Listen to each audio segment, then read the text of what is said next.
to another golden age of comedy.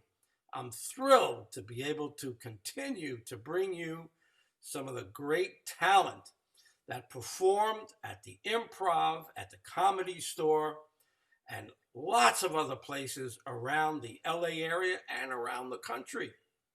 And I've been thrilled with the kinds of people that I've had on the show previously. I was in the 80s a personal appearance agent for stand-up comedians. And that's how we're back kind of doing this show here today. Made friends with a lot of the guys at the Improv.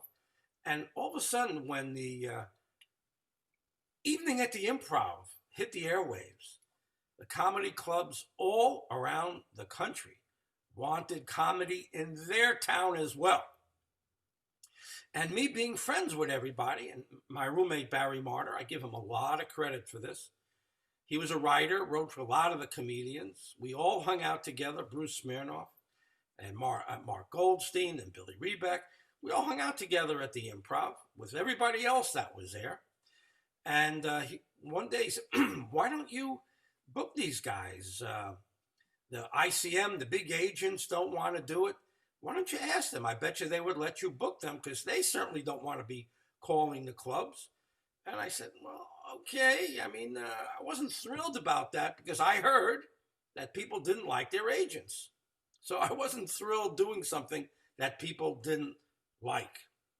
But the more he suggested it, the more it started sounding like the right thing to do. And before you knew it, I had lots of guys, literally 35, if my count is correct, 35 stand-up comedians were guys that I was working with, having a great time with, traveling around the country. They would invite Barry and I on the road with them when they invited Barry to open for them.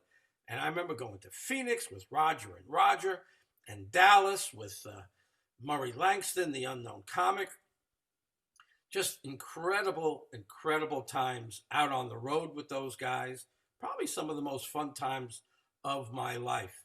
And so today's show, I have on someone that I knew at the Improv, didn't know him super well, but someone who's had a lot of experience, someone who's been out there a long time. I want to invite Marc Sheffler on the show. Marc, welcome to the show. Welcome to the 80s golden age of comedy show. Thank you. Thank you. Just it's an amazing time period that was, and I think it's probably in show business history the last chunk of time that has had an enormous continuing presence in American entertainment. And it continues on today. I mean, you know, people talk about needing comedy more than ever. And I think that once this time in our history starts to go away, I think there'll be a real renaissance of comedians. Yeah, I totally believe that when we get sort of past the pandemic and the country starts to go back, people are going to want to laugh because, you know, people have been crying and frustrated and angry, and we need to laugh more. We need to get back to that thing that makes us laugh.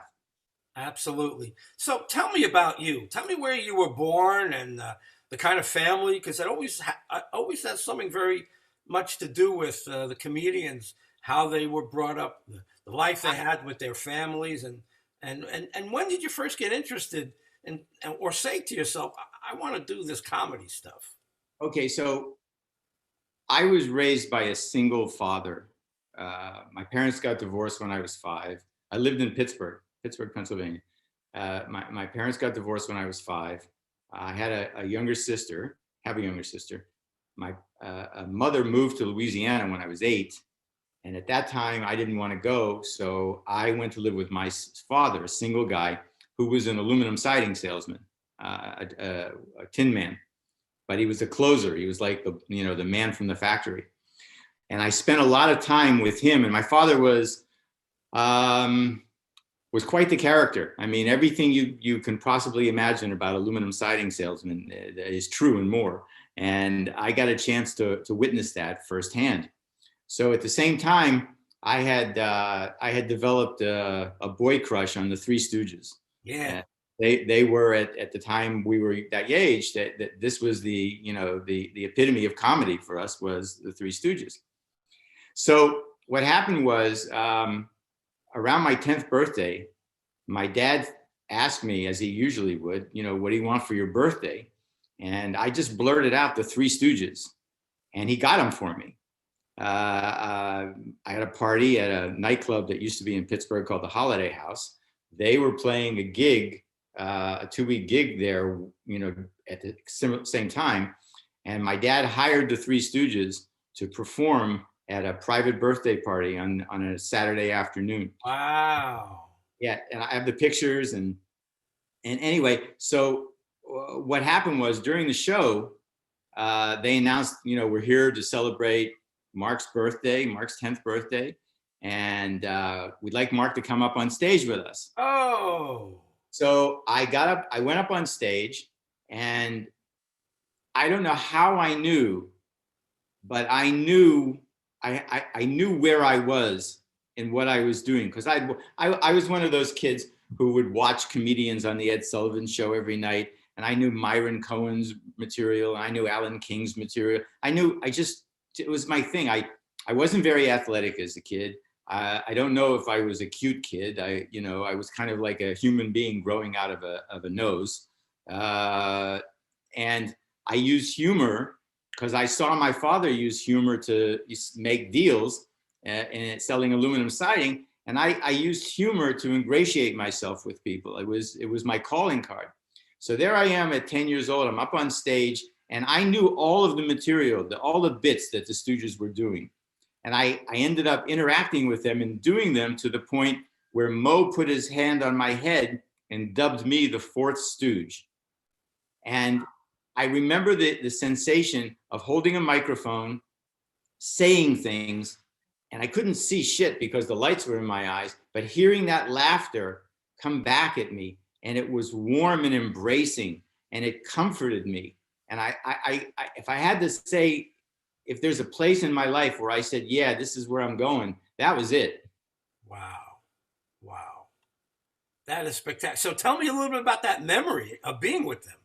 Well, it was like getting on a roller coaster. It was getting on I shouldn't say roller coaster because it was kind of like all uphill. It was getting on like an amusement park ride, and you're on it, and that time that you're on it becomes a universe unto itself, you know, for while you're on the ride.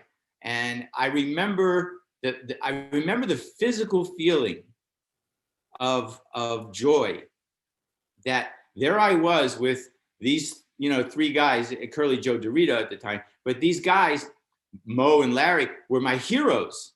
You know, I didn't have sports heroes. I had comedy heroes. And these guys were my heroes. And there I was with them. And it kind of planted a seed in me that anything was possible, that if I dream it, I can have it.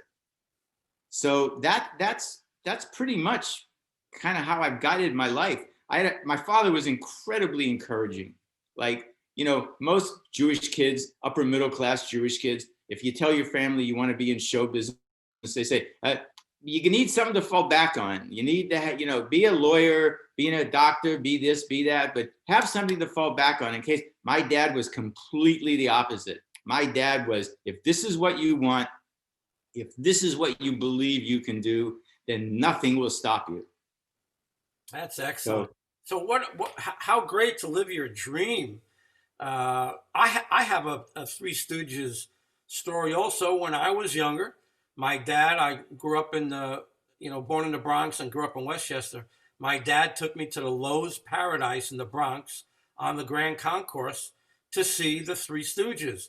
So I went to see the Three Stooges too. I haven't heard anybody say that story other than you and I. So that's pretty darn good. You know, I've had these, the premise of my book that I'm writing about my life, the title of the book is, as luck would have it, the story of my very successful mediocre career. and it's about how there are these moments in my life when something could have gone this way or that way, but because all the stars lined up at that moment, it went the right way. And it, I was in New York. I dropped out of college when I was sophomore year, spring semester sophomore year. I couldn't take it anymore. It was just boring me, and I just didn't feel like I belonged there. Of course, I was at LSU going to college with David Duke, one of America's foremost civil rights activists, and I just left. So I came back to Pittsburgh, and I told my dad, I want to go to New York. And he said, I said, I want to go to California is what I said originally. And my dad said, no, go to New York first, spend some time there. I'll stake you, give you some money, buy you a plane ticket. But go to the Catskill Mountains. My dad's advice was go to the Catskill Mountains and spend time there, get a job, spend time there. So, I had a really great relationship with my father, and I took his advice a lot because I had seen him be successful following his own advice. So why be an idiot, right? So he buys me a plane ticket and arranges for a limo to drive me from LaGuardia up to Monticello. Wow. Yeah. So I get up to Monticello, and I go to an employment agency. There used to be an employment, Medoff, Medhoff. Rose Medoff was the lady. And I filled out the application, and I'm sitting there with suitcases. I have no place to sleep that night, but I have money in my pocket. So I wasn't really worried, but I'm still out in the ozone there. So the first job she sends me on is at an Orthodox bungalow colony. And they liked me, but they wouldn't hire me because they were looking for a Shabbos goy. I was Jewish and couldn't get a job in a Jewish hotel. But okay. So I'm sitting in this employment agency late at night, and they get a call. Somebody from the athletic department at the Raleigh dropped out. Do they have anybody? So she looked at me and she said, can you do athletic stuff? And I said, sure, of course, absolutely. So I went, and I spent the weekend at the Raleigh, having no place to go on the following Monday. So anyway, so I get the Raleigh, and over the weekend, the guy who hires me is the athletic director, who is one of these gay guys who looks like a straight guy. And he doesn't look like a gay. He doesn't have any affect, or he's like muscular, and and I was used to busboys in a deli, gay busboys in a deli who used to brag about wearing dresses on Halloween. So this was a new kind of gay guy. So the first night, he invites me back to his room to have a beer, and I wasn't really thinking anything. And then he hits on me. Wow. And I said to him, look, I appreciate it. I've known a lot of, guys, gay guys, because I worked in delis, and I knew delis, and but it's not for me. So if this is what I got to do to keep this job, I'm out of here. So he said, oh, no. He got nervous. I said, no, don't worry about it. I get where you're coming from, but it's just not me. So over the weekend, I hear that the guy who was supposed to be the stage manager of the nightclub, 1,500 seat nightclub, like a real major league, Catskill Mountain place, he took another job, and they got stuck. Wow. So I bullshitted my way, again, as luck would have it, right? So I bullshitted my way into the job. I said I was a drama major in college. We had to take light boards and lights. I know all about it. I totally lied. I'd never been near a light board. I've never, I plugged in a mic maybe. So they give me, and they tell me, you have to run this 1,500, 1,000 million watt carbon arc spotlight. So then I said, yeah, sure. I had them in college, so I get to it in the light booth, and Bruce, it was like, I'm going to blow this hotel up. There's no way I'm going to, because it had like 1 million volts of electricity going through 2 carbon rods and mirrors inside, and you touch them to ignite it. And then, then the trick is that during the show, okay, these rods would burn down, and you had to put asbestos gloves on and then change the rods and reignite it. No, it became like, it's the most serious, closest thing to surgery I'll ever have to do,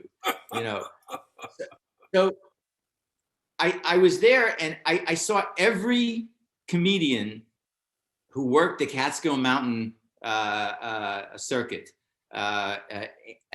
over the course of like a year, and a little bit more. Every comedian who worked that circuit, and I got to know them, and friends like Mal Lawrence and Freddie Roman and Bernie Burns and Larry Alford, all those guys of that preceding generation who were just, not famous in the public sense beyond that, but they were extraordinary extraordinary technicians as comedians. They were just their craft, their stagecraft was just amazing.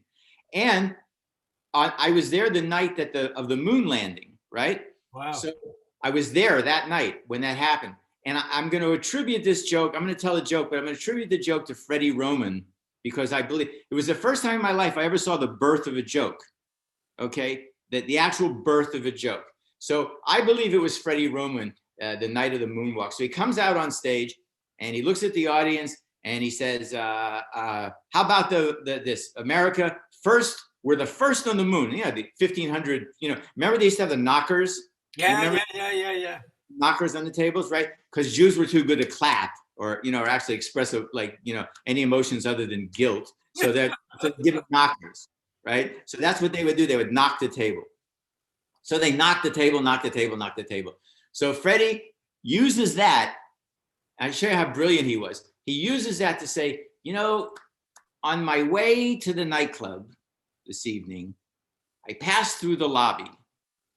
And I saw an old Jewish man standing there among the elevators, big smile on his face, just repeating, "Tonight's the night, tonight's the night, oi, weis mir, tonight's the night." And the guy was so enthusiastic and so thrilled. I had to say to him, I said, "What are you talking about, tonight's the night?" He said, "Well, about 50 years ago, I married my Sarah. On our wedding night, we are getting into the wedding bed, and I say to her, 'Sarah, please, Tatele, please, we're married. We're going to spend a lifetime together. Give the schmeckel a little kiss.' And she looked at me and said, 'When there's a man on the moon, tonight, tonight.'" That's pretty brilliant. Very good. That moment is so burned into my head, okay? Not just because of the brilliance of the joke. I was wondering where you were going with it. Right. So, not just because of the brilliance of the joke, it was the fact that in an instant, a world event happened, and the first thing that hits me in the face is a Jewish comedian with a great fucking joke. And I've never forgotten that moment. That gave me kind of like a matrix on how to pull humor from real life and to infuse characters and language. It was just an extraordinary education. So here's something, speaking about education, that not a lot of people could have that are in our generation, but being backstage, you got to watch them. Yes. You got to watch them in action. You got to see how they moved. You got to see how they talked. And I'm going to assume here that you really learned a lot from each and every one of those guys. Every one of them. And then what happened was, do you remember London Lee? Sure. Okay. So London Lee was a regular at the Raleigh. He was friends with the Gilberts and Manny Halpert, the people who owned it. So I meet London maybe a month into the job. He does a date, and over the next 8 or 9 months, he does maybe 10 or 12 dates there, because he was very popular there, and the Gilberts, the management just loved him. So on one of the trips, he tells me that his road manager is leaving to do other things, and the job is open, and that if I want it, it's mine. So, I say to myself, yeah, yeah. And he said, I'll move you to New York. I'll get you a place. And he tells me what he wants me to do for him. And basically I started out as his driver and his schlepper. I'd go, run errands for him and his wife, and I'd drive him to all the gigs. So this went this went on like a couple of months till I kind of got to know him and he got to know me. And then I started writing some jokes for him that he liked. And he used them on stage, and they worked. And then he got really comfortable with me. And he had a bit in his act that he used to do with his former road manager, which was in the middle of the act, he would say, the other guy's name was Frankie Bratman. And he would say, Frankie, I'm thirsty. Could you bring me a glass of water, right? So then Frankie would come out with someone. So I'll do the bit. So now he got to the point where he would say, let's do the bit. Let's try it one night. So the bit goes like this. He's middle of the act. He sits down on the stool and he said, I'm a little thirsty. I need some water. And he would turn to the wings and say, hey, Mark, could you bring me a glass of water? So I come out with a glass of ice water. And on the cross, as I'm crossing on the stage, he would say to the audience, ladies and gentlemen, this is Mark. My father got him for me. Because, London was the rich kid, right? That was his act. They would laugh at that. So he'd look at me and the bit was this. He'd say, so who are you? And I would say, me? I'm nothing. And he said, well, who am I? I said, oh, you're the boss. And he said, okay, well, what does that make me? He said, makes you the boss over nothing. Right, you laugh, they would laugh, right? 1,500 people times you is a reasonable laugh. So we do this, and I keep feeding them jokes. And at the same time, on my days off, I'm in New York City going to any little comedy club I can, to get up on stage and do 5 minutes here, 5 minutes there, just, trying to work my own craft. And London knew this. He knew that I wanted to be a comedian. So we were about 6 months into the gig. And I think it was at the Neville. I want to say the Neville one night. And we do the bit. And I turned to go off stage. And he said, hang on. I said, what? He said, I'm tired and I don't really feel well. You want to do 5 minutes? I said, what? And he said, now or never, bud. And so I whispered, fuck yeah. So he turns to the audience and he said, ladies and gentlemen, I'm going to take a little rest because I'm a little tired. I might be coming down with something. So this is Mark. You've just seen him. He's a young comedian. Give him a nice round of applause. So they applaud. I grabbed the mic. I went downstage center and I did about 5 or 6 minutes that just absolutely worked. Woo. I hear him from behind going, all right, that's enough. That's enough. He's whispering, that's enough. You did good. Get the fuck off the stage. So we ended up, I didn't do that every night, but we ended up doing it a few more times, right? Quite a bit, actually, like one every 3 or 4 times. And I'd expand it like, 10 seconds here, 10 seconds there. So then I think it was January of 71, or 70 rather, I'm sorry. London gets a gig at the Copa in New York. Nice. Co-headlining with Jackie DeShannon. Nice. Jackie DeShannon, right? So I said to him, are we going to do the bit at the Copa? He says, yeah, we'll do the bit. And I said, well, what about, he said, yeah, not going to happen. So, which means, am I going to be able to do what I do? Right. But it didn't turn out that way. Like 3 or 4 nights into it, he did it. And he said, here, go ahead. You'll think back on this one day. And I probably did it like, I don't know, out of the 2 weeks, maybe half the time he gave me the mic and let me do 5 minutes of my own. So I've had these moments that are historical in comedy, I would guess, because given the time frame when the Copa closed in my age now, I'm probably one of the few remaining comedians who ever did stand up at the Copa, right? So I left. I moved on from London shortly after that, and again, as luck would have it, I had a manager, and one day I walked into my manager's office, and he said, "I have a movie audition for you." I said, "Great." So he said, "Here's the address on 45th Street.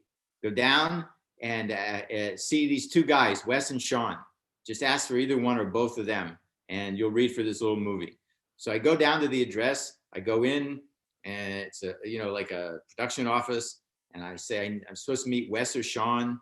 And I meet these two guys, these two young guys, and they read me for the part. And by the time I got back to my manager's office, which was in Rockefeller Center, he said they called and said they wanted me for the role. And Wes and Sean were Wes Craven and Sean Cunningham. Ah, wow. And that's how I got one of the 4 starring roles in Last House on the Left. Last House on the Left. Wow. Yeah. Which, not a comedy, but, you know, it's still a moment of American film history. Wow. So that's, you know, what I'm getting from a lot of the comedians as I interview more and more is that it sure does help to have someone on your team, someone on your side, You have who's to. established. You have to. You have to. The manager that I had was Lloyd Greenfield's office in New York, and they managed Tom Jones and Engelbert Humperdinck. So at the time, so I had somebody behind me who was pumping my nickel. You know, it's really important. It's just, you know, I can't stress how important that is. You're correct. I just did a show with Harry Basil, and Harry, you know, he got really friendly with Rodney Dangerfield, who was a Tin Man, as a matter of fact. When he left the business for 10 years, he went into the tin business, his family business, and he said that, you know, that he got where he was going because of you know, Rodney. Yeah, you have to have somebody, because the whole, just doing it, right? Just the act of doing it is so energy consuming.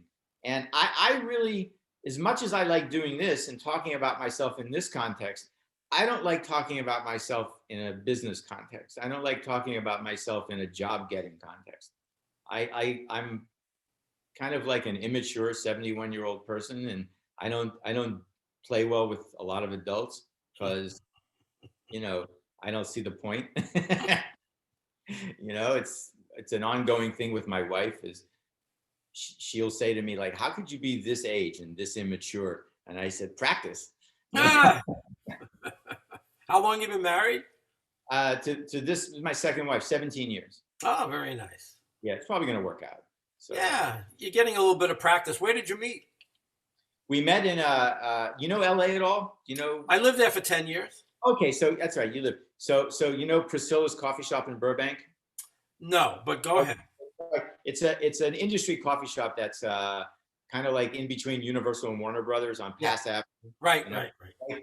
We live in Toluca Lake. We have a place in Toluca Lake. So it's kind of like right on the Toluca Lake Burbank border. So I was sitting there with a fellow I write with sometimes, Paul Chitlick, and we're on the window side, on the street side, and she just came walking past the frame. And I looked at her and I said to Paul, I said, whoa, who is that woman? And he happened to know her. So, you know, I just kind of pushed an introduction. And wow. That was that. So, but here she is walking by. You left out a whole big how you got to know her. Well, what happened was I was running. I'm a runner and she's a runner. And I stopped because I got hit by a car a few years ago. So my legs are a little messed up. But she had a boyfriend, or not, she was seeing somebody at the time. So I would just talk to her in the coffee shop. I'd just say hello. You know, I sit and chat with her and talk. Never hit on her, never everything. But I saw her in running gear once, and I mentioned to her that I was a runner. So she kept inviting me to go running with her. Nice. And I kept passing. I kept saying, nah, not today. Not today. Because I knew she was seeing somebody, and I just didn't want to go down that road. I didn't want to be her, you know, I didn't want to be her pal, right? So because I was really attracted to her. Like, there's no question. This is great advice for anyone. You don't want to be her pal, so I like this. Keep going. So 3-4 weeks passed by, and I hear she stopped seeing this guy, and that she's not seeing him anymore. It wasn't like a long thing. It was just they were for a couple of months. I see she stopped seeing him. So one day we're talking and she said, when are you going to go running with me? And I said, how about this afternoon? So we went up to Lake Hollywood and we're running, and she actually like was watching me run and realized that I was an actual runner. I just wasn't faking it. I was a real runner. And she stopped in the middle of Lake Hollywood. She turned to me and she said, how come all these times, the last couple of months, I asked you to go running with me and you just said no? Why did you say yes today? And I just looked her right in the face. I said, because I knew you were seeing somebody, and I don't want to be your pal. I'm not, I'm very attracted to you, and I just didn't want to go down that, that road. It's not a road I travel well.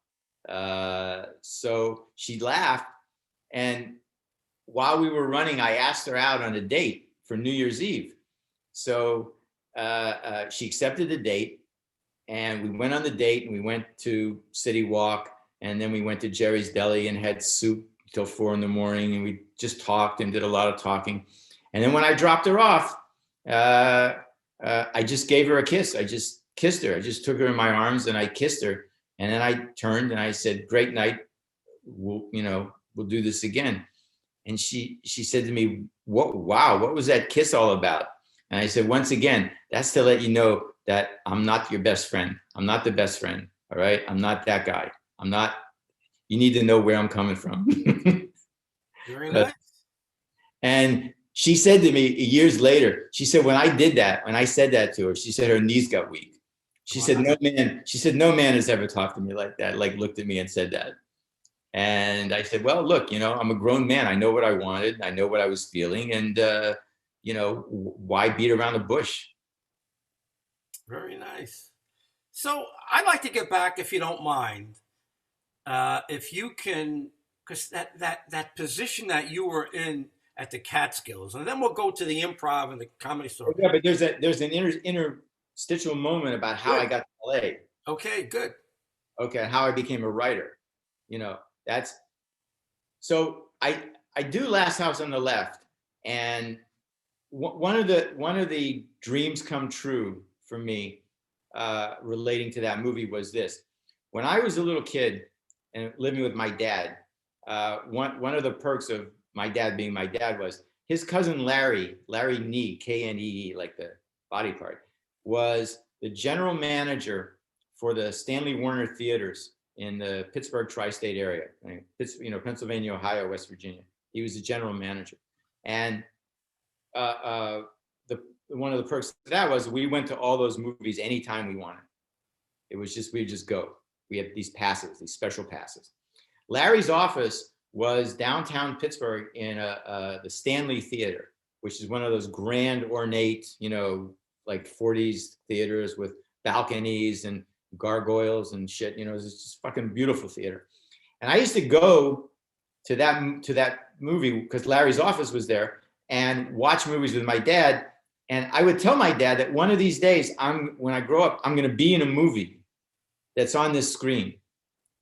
And cut to the 8 years later, when Last House on the Left opened up in Pittsburgh, it opened up at the Stanley, and I went in a limo with my dad. Wow.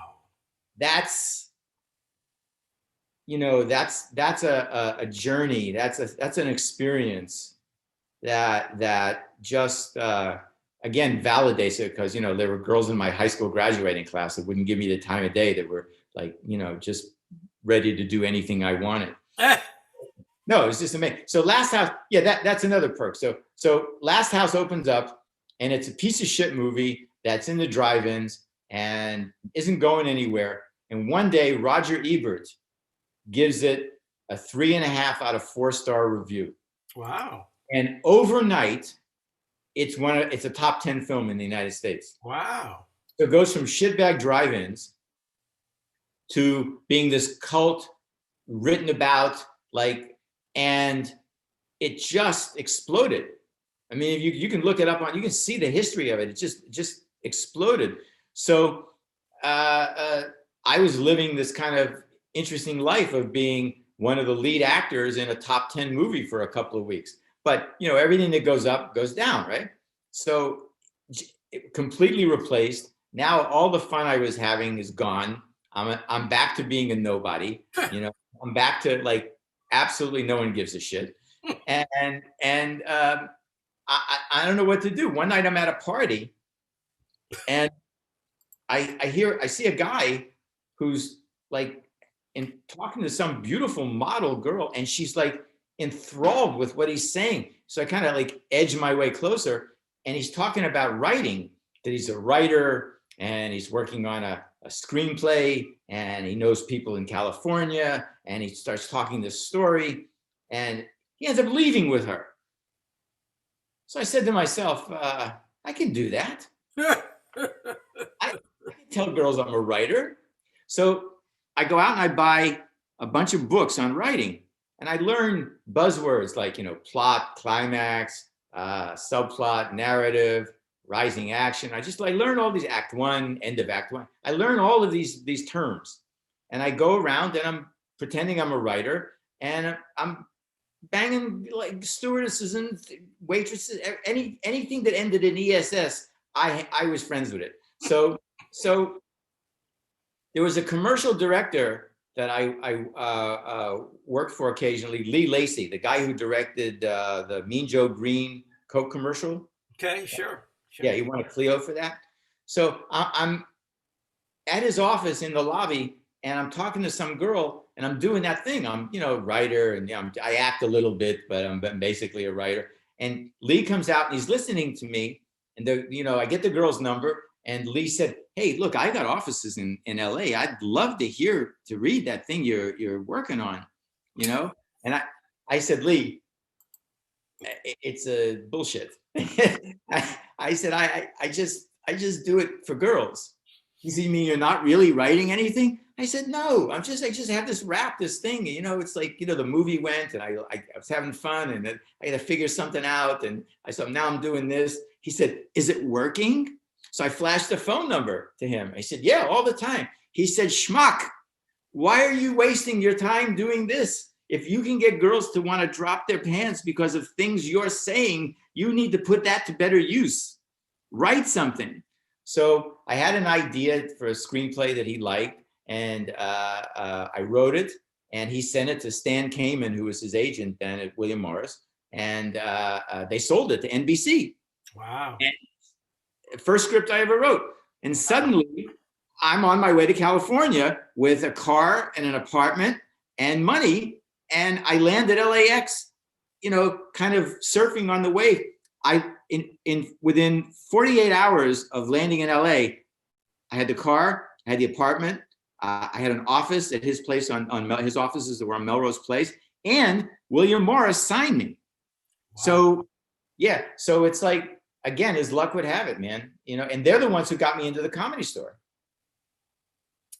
So tell me about that transition and how that worked out for you, because everybody has a different story. About the Comedy Store? Yeah. Well, what happened was I had a meeting with the agents at William Morris, and they asked me, what I had done, and they were kind of getting to know me. And I said, well, I did stand up, and I mentioned London Lee and the Copa and everything. And they said, you want to do stand up here? I said, yeah, sure.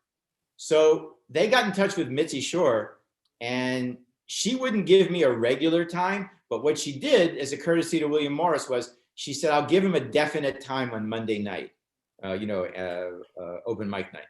So instead of having to wait in line and sign up and go through that process, I kind of like jumped ahead of that. So what happened was, it's funny, you mentioned you interviewed Steve Bluestein, right? Yeah. So I started to go hang out. I made sure that they put the date far enough ahead that I had time to go there and kind of scope it out and get a sense of it.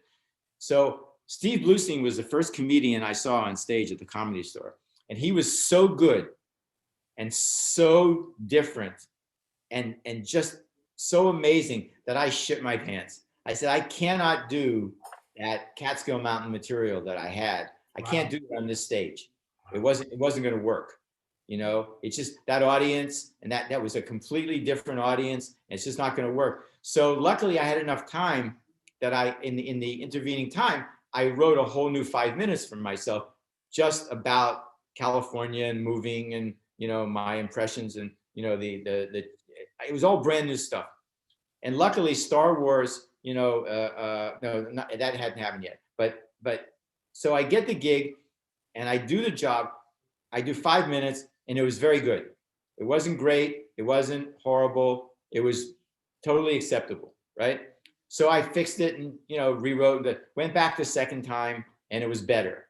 So I get it. They invite me back again for another time on Monday night, and it just so happens this third time I was there, Mitzi was in her booth in the store. She was showcasing somebody else, and I had made it my business to like cross her path while I was hanging out there and introduced her and said, "I'm the guy that William Morris called about, and thank you so much." I was ingratiating myself, and I get up on stage, and it was one of these moments where the two comedians before me did really good jobs.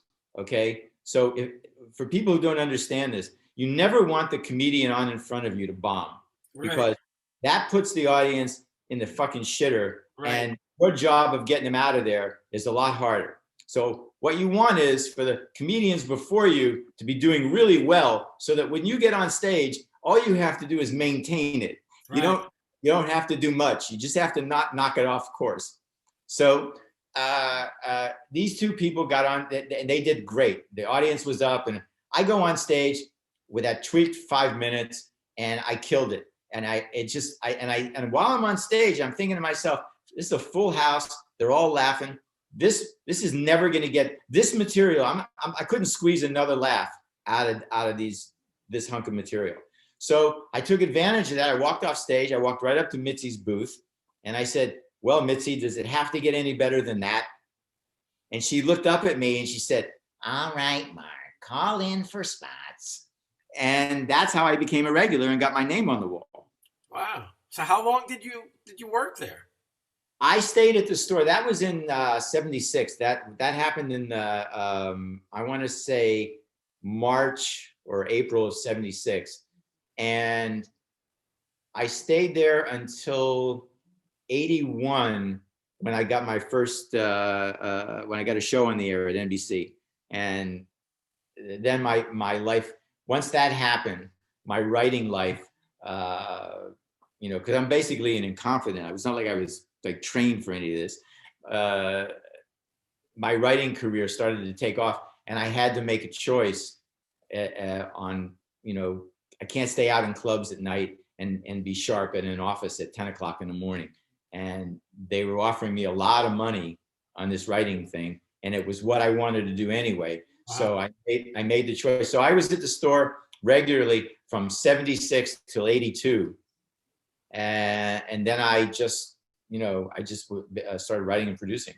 What was some of the programming that you worked on?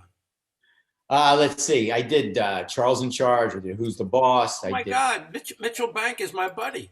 Oh, sure. I worked with Mitchell. Yeah. Wow. Yeah, he's a good guy. Good guy. Yeah. Mitchell's a terrific guy. I did Love Boat. I did Stanford. David Auerbach is a buddy of mine. I did, some pilots. I was one of those guys. I just kept working. I never worked on any really big hit shows, like Cheers, but I always worked. That's why I say the title of my book is My Very Successful Mediocre Career. I always worked, and I managed to keep busy, and I always had a deal somewhere. So, that's why I consider myself extraordinarily lucky. I mean, it's just luck. So what's happened in the last couple of years with what's going on? I know there's been almost a complete collapse for so many people. Tell me about your last couple of years. Well, I in 2015. I'll go back to there because it tracks to what you're talking about. In 2015, like sometime around my birthday, which is in September, I said maybe I'll go back to doing stand-up. Maybe I'll go back. So I started hanging out at the Comedy Store. And Argus Hamilton. Sure. Argus. Sure. He and I have been friends, for decades, and so he kind of reintroduced me to everybody there and said, you know, Mark is part of Mitzi's original family. His name's on the wall. So I come and go as I please. And I sat in the audience and I watched, and I came away with the feeling that no matter what, I didn't think anyone was going to give a shit. You know, I'm just an old guy, you know, who had his moment, and you know, that's that. So I kind of got depressed and swallowed that and moved on. Then the following November, my wife and I went off to New York and Boston on a holiday trip, Thanksgiving trip. Got back to LA, and on November 30th of 2015, I was walking back from Trader Joe's in Toluca Lake to my place, and I got hit by a car from behind. I got hit by like they say, 86-year-old guy driving a Porsche Panamera, and I suffered like unbelievable injuries. Like, Wow. I don't want to go into it because, you know, your audience may get queasy, but I was pretty messed up. And I spent like 5 days in intensive care at Cedars-Sinai, and broken bones everywhere, just really like smashed. One of the things was, when I was in the hospital, they'd give me these very powerful pain medications. And every time that the medicine would start to come on, inside my mind, I would kind of time trip back to those days when I was on stage at the Comedy Store, you know, when my life was, you know, I wake up, smoke a joint, go down to Schwab's, have breakfast with Murray Langston and Johnny Dark and a couple of guys, and, you know, go home, smoke another joint, take a nap, get up, write, joke, and perform at the and this internal sensation and thoughts that I had about those days, that became a more powerful medicine than the drugs they were giving me, because I realized that was like such an extraordinarily powerful, these days that you're talking about, that your show's based on, these days of hanging with Robin Williams and hanging with Jay and hanging with David Letterman, and like literally hanging with these guys, you know, like every day, 5 days a week, 6 days a week sometimes, we're all together in the same places at the same time. So that these magical days so I got out of there and I said, well, maybe I'll do stand-up after all. Maybe I'll try it. And I got a little mobile, and I went back to the Comedy Store, and I came back with the same sensation. No one's going to give a shit. So one day I was in the shower. And did you watch that El Yid video that I sent you? No, I didn't. I just got to the interview with Eddie, but I haven't gotten to that yet. Okay. So what happened was, I was taking a shower one day, and I got out, and I started, while I'm taking a shower, I'm thinking about, I want to do stand-up, and I know no one's going to give a shit, and no one's going to listen to me. I'm just an old fucking hippie, you know, and just be grateful for what you have. Yeah. So I get out, and as I have these thoughts, I'm getting really down, jackstorying myself into, like, you know, like verbally abusing my own person. And I get out and I look in the mirror, and I say, you piece of shit. Look what you should have never become a writer. Should have just stuck with the stand. And I really just like rip myself a new one. And all of a sudden, I looked at myself in the mirror. My beard was long, and like, you know, much longer than it is now. And I was dripping. And I said, wait a second. Wait 1 second. So I went into my closet. I had a black suit, and I had a white shirt and a black tie, and I had a hat. I have a hat collection. So I had a hat. I dressed myself up, and I walked in and I looked at myself in the mirror, and I said, now they'll listen to you. Now, and if you watch the video, you'll see what so I created this character called, named El Yid, which is the character is a combination of my maternal grandfather and the rabbi of the Orthodox synagogue we belong to. And I put those two personas together, and I create this character of this 71-year-old Orthodox Jewish guy who's a retired kosher catering chef who decided to become a comedian. Wow. And I sat down and I wrote for 6 months. It was like a letting. It was like a comedy letting. You know, the jokes just came out of me. I opened up the spigot and they just came out. And I wrote for 6 months. to make sure that I wasn't just, jerking myself off like with an idea that wasn't going to. So once I had enough material that I said, yeah, this is good. This is the character. This will work. This will work. I called a young millennial friend of mine, comedian, who had an open mic. And I said, I want 15 minutes. And he said, yeah, sure, whatever you want. So I went to his place and I got up, and he said he was blown away by it. He said, I've never seen, this is like, wow, and because I brought all my stage experience to this character. And like I said, and if you watch that video, you'll see that it's, so it works. It just works, and I did a show in New York, about 2 years ago. Yeah, 18. Yeah, 18. I did there's a room in New York called the Cutting Room, on 23rd Street, I think it is, between Park and Madison. And it's a real nightclub, not where, you're up and everybody in the audience is waiting to get up on stage. And it was a real audience, and it worked. And I thought that was the night where I said to myself, this is more than just me, jerking myself off. This is really going to work. So I, because my wife is Colombian and her family lives in Colombia, we were spending, half the year in Colombia and half the year in LA. So I would do, stuff when I was in town, but we'd gotten back to from Colombia last February, middle of the month. And I said, I'm going to stay in LA longer and really start doing this character, really start doing it. And she said, okay, just come to, I'm going back to see my mom in 3 months, so you can come whenever you want. And then everything hit the fan. And so what I find is, to address your question, that it slowed me down for sure. And all my comedian friends that I'm in touch with are extremely frustrated. And these Zoom shows, as nice as they are, it's like being on Hollywood Squares, only without Paul Lynde and Waylon Flowers, right? It's just not the same. I'm up on stage because I want that feeling that I got that night that afternoon with the Three Stooges. I want that embrace, and you don't get that off the computer. No, that's right. But it's kind of this like interloper to just kind of keep things active until the live stuff comes back. And I really feel like the live stuff will 100%. definitely come back.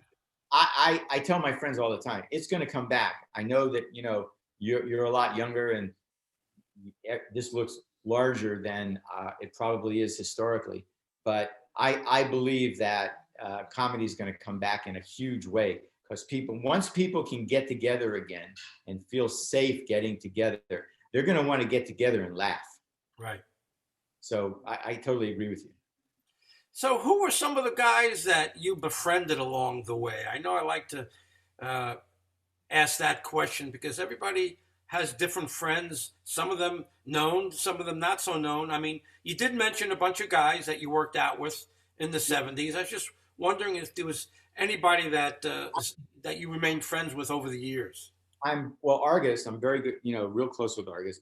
And Lou Deck, another comedian from our generation. Mark Summers? No. Yeah, Mark and I have been like best friends for decades.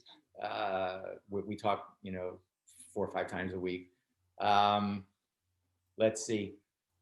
I knew Robin. Robin and I were pals, and we were pals before Mork and Mindy, and then we were pals after Mork and Mindy. While he was doing Mork, I was on the lot. I was on a deal at Paramount doing another show. I was doing like Brady Brides. Like I said, no big hit shows, but always working. And we'd see each other and hang out, and then go have dinner together. Just Blake Clark, I'm in touch with. Bluestein, I'm in touch with. Steve Middleman is kind of like my neighbor here in Indiana. He lives. Great guy. Us, and hysterical, and just utterly hysterical. I know Mark Brazil's a guy I talk to every now and then. It's that generation. You know everybody. Like at Mitzi's funeral, Mitzi's memorial service when they had it at the Comedy Store. I was an invited guest, and I saw Jimmy Walker. I hadn't seen Jimmy in a long time, and I was friends with George Miller. I love George. George Miller was actually the first real comedian at the Comedy Store who became friends with me. Did you know George at all? No, I didn't. Are you familiar with his work? Yeah, he's very respected. I mean, everybody looked up to him. Yeah. So I get my first spot at the Comedy Store. It's like on a Tuesday night, early, like 9:15 or something. And I'm in the back of the Comedy Store by the Hyatt, by the hotel, by the parking lot. And I'm smoking a joint because I am like nervous as shit because this is like serious business now. So I'm smoking, and I see George kind of walking down the pathway towards the back door, and George had been on the Tonight Show, and he was a pretty established comedian. So he sees me, and he comes walking over, and he says, "Is that pot? Is that pot? You got pot there? Is that pot?" and I said, "Yeah, it is." He said, "Can I have a hit? Can I have? Oh, it smells really good. Can I have a hit?" So I said, "Yeah." So he said, I hand him the joint, and he takes a hit, and he goes, "You a comedian?" And I said, "I am." He said, "Oh, I'm George." I said, "Yeah, I know who you are." And he shakes hands, and he said, "You working tonight?" I said, "Yeah, my first spot." I said, "My first spot. I'm kind of nervous." He said, "Oh, you'll be fine. You'll be great." So we finished the joint, and we're walking into the Comedy Store, in through the parking lot, and he looks like this, and he said, "Oh, there's my friend's truck, Dave. He's that guy from Indiana. He used to be a weatherman. Now he's a comedian. Come on, I'll introduce you." Wow. Yeah. So that's it. And that night, "Hi, Dave. Mark. Hey, how you doing? Where you from? Oh, Pittsburgh. Pittsburgh." And that's it. Because that's who we were to each other. We the thing that about the Comedy Store and the Improv that I loved was they were basically orphanages. They were places where people who had, non-violent, non-criminal people who had no other place in life to exist exactly would go there, and Mitzi ran an orphanage and Bud ran an orphanage. Right. And it was this amalgam of characters who wouldn't be at home anywhere else in the world, but inside those walls, they were. Okay. And that was the thing that I took from it. It was, I knew I was in a magical time. I knew it. I knew 100%. That part, that I left college. I had 3 life goals alone. That's it. I wanted to smoke as much weed as possible. I wanted to sleep with as many different women as possible. And I wanted to make just enough money to afford the weed and the women. So entertainment, since I'm a non-violent, non-criminal person, entertainment, comedy was like the perfect goal for me. So it was the perfect place. And when I got there, the thing about being inside that comedy bubble, it's the only place I've ever been or existed where I never had to explain myself to anyone. Speaking of explaining, I have a good buddy. I sent you his picture, who went through a transformation about a year ago, where he went from being clean shaven to having quite a beard and going, observing. When did you go through your transformation? Well, I've always had kind of like a much shorter beard, but I have 2 sons. I have 3 children, 2 boys and a girl. The bookends are my sons. Oldest child is a son and youngest is a son. And for several years ago, like long before I started doing El Yid, they started growing these giant millennial beards, right? Like they were residents of Portland or Seattle or something. And they were teasing me about, because I would keep mine like neat and cropped and kind of very suave 60s, 70s Yves Saint Laurent kind of shit. And they said, "Hey, Dad, when are you just going to let it go and just see what happens?" And kind of on a dare, I did. And my wife likes it, and happy wife, happy life. So that's it. So I would say probably about 8 years ago is when I started it. And then it just played into the whole El Yid thing. So Perfect, perfect. I certainly wish you a lot of luck with that. I think uh, people are Watch. going to come out of this transformation if they're able to go in a different direction, perhaps than they did. I think they'll have a good chance of creating something new for themselves. Oh, for sure. Well, the whole thing about comedy is, when I talk to and I mentor people, I tell them you have to find your own voice. You can't you'll never tap your own comedy vein if it's not your own authentic voice. Unfortunately, I found my own voice. It just happens to be somebody else's, but it's still my voice. It's still my humor, and that's the thing. That's a if you go back and you look at comedy, like my education, that was the dividing line between an opening act and a star comedian. And the dividing line was an opening act can be funny and do jokes, but if they're not authentic and they're not like reaching down within themselves and pulling that humor out of their own existence and putting exposing themselves, the vulnerability of themselves, because that's ostensibly joining the emotional fabric of the audience. If they're just doing these jokes, they'll stay an opening act. They could be terrific, but it's the comedians who really reach down inside and say, "This is my life. This is my." I was when I first met Richard Lewis way back, standing at the bar at the Improv, and I've seen him perform a zillion times, and we'd known each other. We kind of got a little friendly, and I said, Richie, I know who you are comedically. So he said, what, you know me like 10 minutes. What do you mean you know who I am? What kind of nut job are you? Do you know me? You have got one fucking writing job. All of a sudden you know me, right?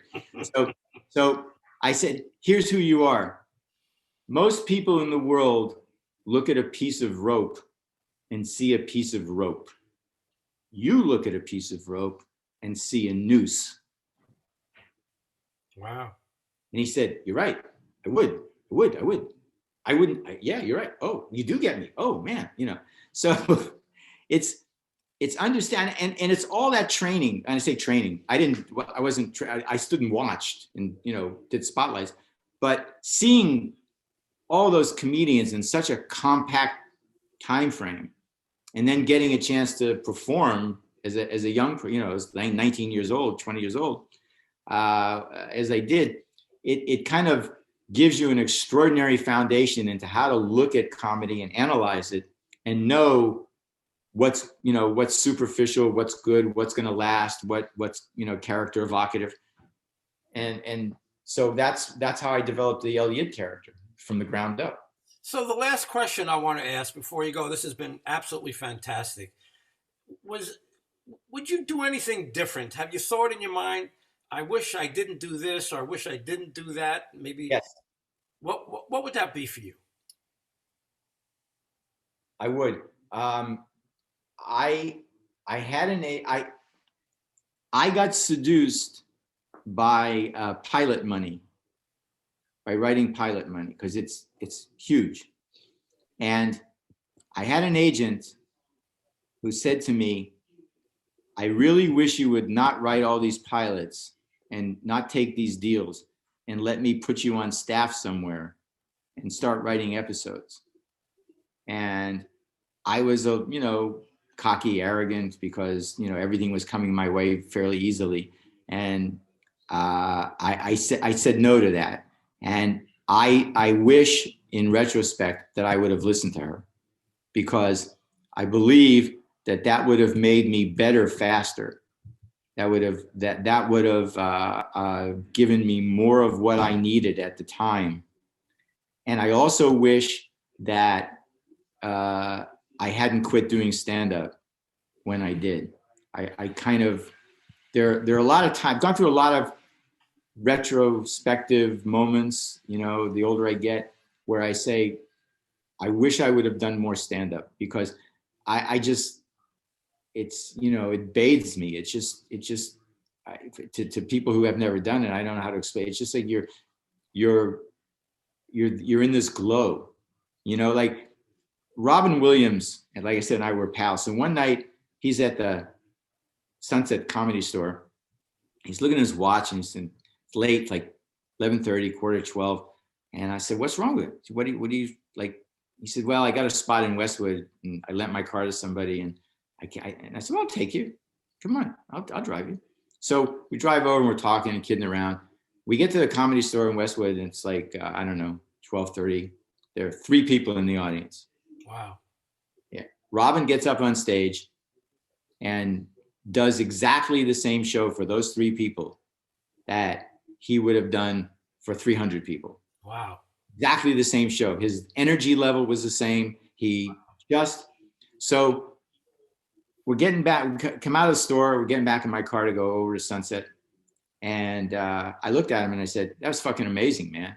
And he said, "Oh, thanks." Because Robin, I don't know if you knew Robin. Robin was a sweet guy and very, yeah. Okay. I didn't have anything personal to do with him, but yes. I was around him in the same space, and he was always very nice and respectful. Just a sweet guy. And he kind of like got shy and he said, "Oh, thanks, man. Thanks for saying that." And I said, "No, the fact that you did a great show is no fucking surprise." I said, what I'm impressed by is that you did the same show for those 3 people that you would have done for 300 people.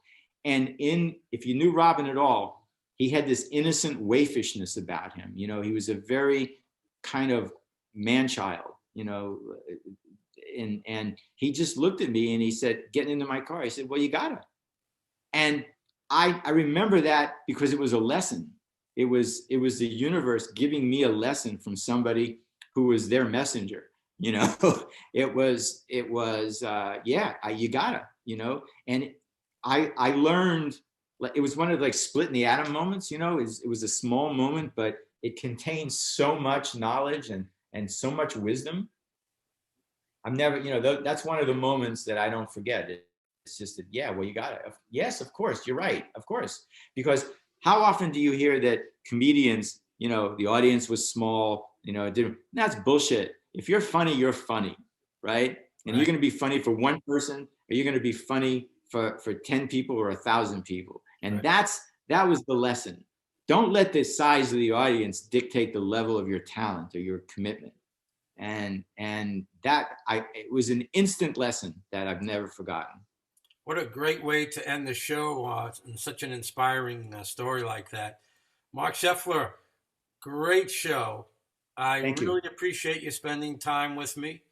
And I look forward to learning much more about El Yid. I have a feeling that I'll learn more. Yeah, watch it and send me an email. Tell me what you think. Absolutely. Absolutely. So thank you so much for doing the 80s golden age of comedy.